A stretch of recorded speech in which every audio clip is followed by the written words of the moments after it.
Hartlike goeiemôre en baie welkom waar ons hierdie week by Johannes 15 stil gestaan het en baie welkom by hierdie eerste week se afronding van by die lig.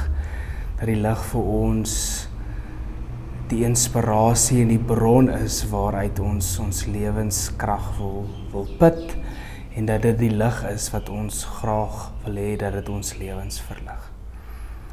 Ons lees die teksgedeelte wat ons hierdie week mee besig was weer keer saam met mekaar. En in hierdie week het jy met hierdie teks omgegaan. Jy het hierdie teks, jy het vir die eerste keer iets raak gesien, jy het iets pertinents gevoel.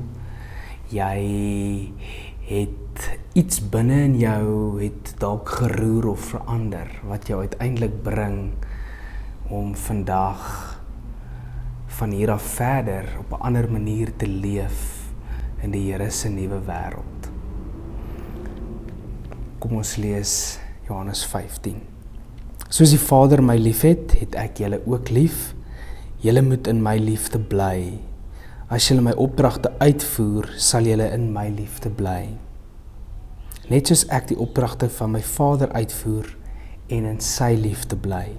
Dit sê ek vir julle sodat my blydskap in julle kan wees en julle blydskap volkome kan wees. Dit is my opdrag, julle moet mekaar lief hê, soos ek julle lief het. Niemand het groter liefde as dit nie, dat hy sy lewe vir sy vriende aflê. Julle is my vriende as julle doen wat ek julle beveel. Ek noem julle nie meer ondergeskiktes nie, want 'n ondergeskikte weet nie wat sy baas doen nie. Nee, ek noem julle vriende, omdat ek alles wat ek van my Vader gehoor het aan julle bekend gemaak het. Julle het my nie uitgekies nie, maar ek het julle uitgekies en julle aangestel om uit te gaan en vrugte te dra, vrugte wat sal hou.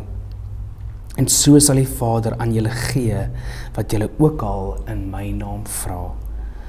Dit beveel ek julle, julle moet mekaar lief hê.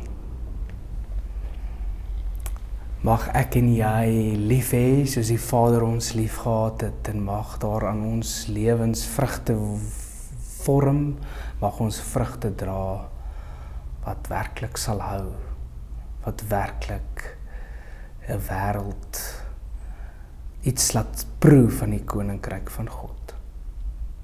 Hiermee hierdie vraag wat ons hierdie week mee afsluit, hoe kan ek anders gaan leef nadat ek hierdie teksgedeelte in my gedra het in hierdie week wat verby is. Kom ons bid saam ook daarvoor. Here, baie dankie vir hierdie wonderlike stuk teks, dat U deur die Gees ook ons so vorm om meer aan U beeld gelyk te word.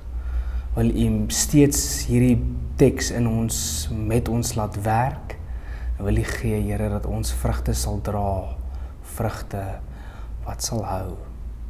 En mag dit hierdie wêreld radikaal kom nuut maak. Dankie vir die liefde en die groot genade. Amen. Seën vir jou ook. Totsiens.